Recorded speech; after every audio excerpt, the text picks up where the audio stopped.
Billionaire Warren Buffett is an investing genius, and he is the chief architect and CEO of Berkshire Hathaway. Berkshire Hathaway is the investment vehicle and conglomerate known most for its partly owned businesses like Coca-Cola, Gillette, and American Express. Buffett's company is the largest owner of Coke stock.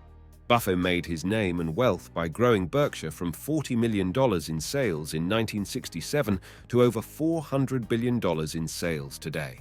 Buffett receives most of the acclaim for Berkshire Hathaway's phenomenal success. But to understand the company, you need to appreciate all the relatively unheralded operating managers who are part of this huge corporation. Despite his success, Buffett maintains that his success is largely due to hiring the right people. Each individual, managers in Berkshire, exhibits traits that are uncompromising to Buffett's high ethical standard and integrity.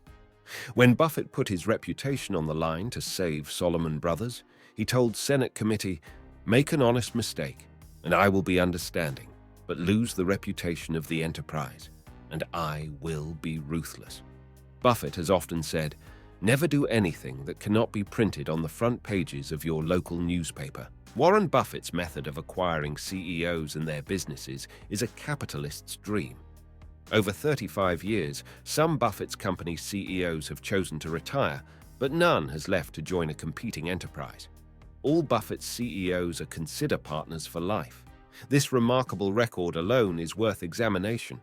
So how are the managers selected, managed, evaluated, compensated, and assigned within the corporate parent structure to ensure such devotion and loyalty? Perhaps Buffett's CEO, Terry Piper, president and CEO of Berkshire's wholly owned company Precision Steel Warehouse, summarized it best. Mr. Buffett bought Precision Steel in 1979, and every manager that was here at the time is still with us today, unless they retired. Mr. Buffett is just a terrific person to work for, and we are proud to be part of Berkshire Hathaway. I feel so lucky to be able to pick up the telephone and discuss things with one of the nicest, smartest, and the most honest people you could ever think of knowing on this planet. He treats everyone with respect and is more than willing to listen than anyone I know. I learn more each and every time I have a conversation with him. Buffett employs unique acquisition techniques.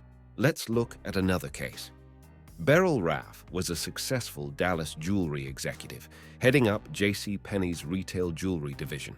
Then, in the spring of 2009, she got a call from a friend asking her if she would be interested in interviewing for the job of CEO of Berkshire's Helzberg Diamond Shops.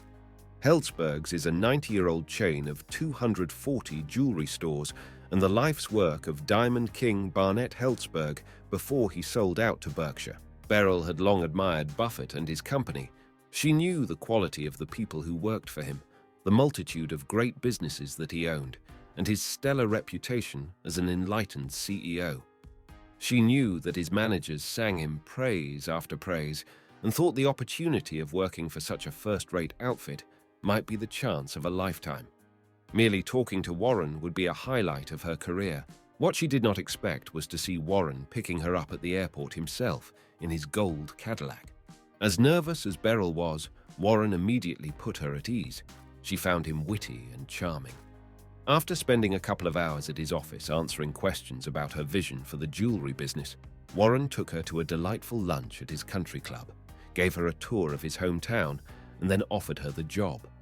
She thought it over for a couple of days, and then accepted, and has been happy ever since.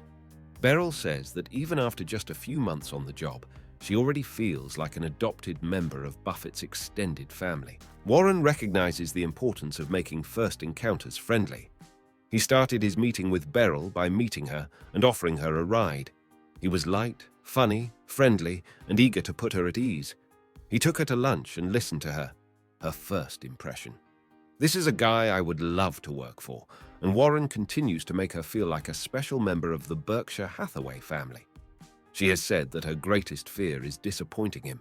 Imagine if Warren had done just the opposite. What if he hadn't picked Beryl up at the airport? What if he had made her take a cab instead? Imagine he didn't even take her to lunch or listen to her. Her first impression might have been that Warren was a distant billionaire who only cared about whether or not she could make him more money, the kind of boss she wouldn't like working for. If that had been the case, she probably wouldn't have taken the job. If you want to get your way, start your encounters with other people in a friendly way. As Warren has discovered, it's the only way that pays. When asked about his hiring method, Buffett said, "We look for 3 things when we hire people: integrity, intelligence, and energy. If you don't have the first, the other 2 will kill you. So you think about it.